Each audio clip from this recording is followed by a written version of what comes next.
दिल्ली शराब घोटाला मामले में प्रवर्तन निदेशालय यानी ईडी ने अरविंद केजरीवाल को चौथा समन जारी कर 18 जनवरी को हाजिर होने के लिए कहा।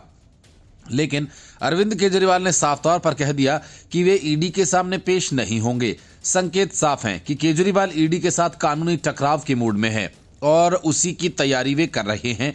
इसलिए माना जा रहा है कि ईडी और समन भेजती रहेगी, लेकिन केजरीवाल हर बार कुछ कहकर उसके सामने पेश नहीं होंगे। इस बार गोवा दौरे का बहाना है। केजरीवाल ने कहा कि कानून के तहत जो भी जरूरी होगा हम करेंगे। वैसे दिल्ली के सीएम का 18 जनवरी को भी ईडी के सामने पेश होना मुश्किल ही लग रहा है, क्योंकि वे 3 दिन के गोवा दौरे पर रवाना हो रहे हैं। दिल्ली के सीएम केजरीवाल पहले ही दिल्ली शराब घोटाला मामले में ईडी के 3 समन को नजरअंदाज कर चुके हैं।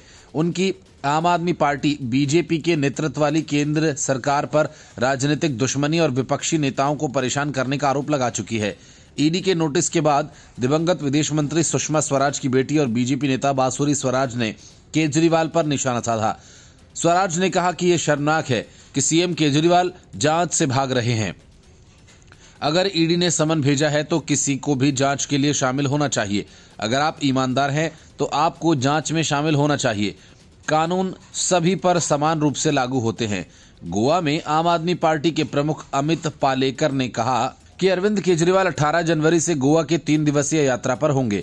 पालेकर ने बताया कि केजरीवाल पंजाब के मुख्यमंत्री भगवंत मान, सांसद राघव चड्डा, संदीप पाठक 18 से 20 जनवरी तक तटीय राज्य में रहेंगे। पालेकर ने कहा कि वरिष्ठ नेता लोकसभा चुनाव से पहले अपनी यात्रा के दौरान पार्टी के गोवा विधायकों और अन्य राज्य पदाधिकारियों और स्वयंसेवकों से मुलाकात करेंगे।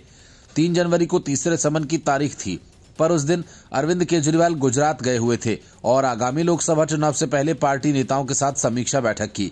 केजरीवाल ने ईडी पर उन्हें झूठा समन भेजने का आरोप लगाया था। इससे पहले एक बयान में सीएम केजरीवाल ने कहा था कि पिछले 2 वर्षों में बीजेपी की सभी एजेंसियों ने कई छापे मारे, लेकिन एक पैसा भी नहीं मिला। अगर भ्रष्टाचार था तो पैसा कहां है?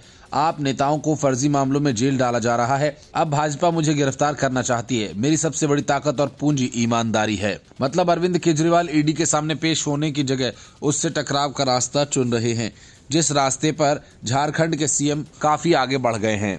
Bureau report, news of India.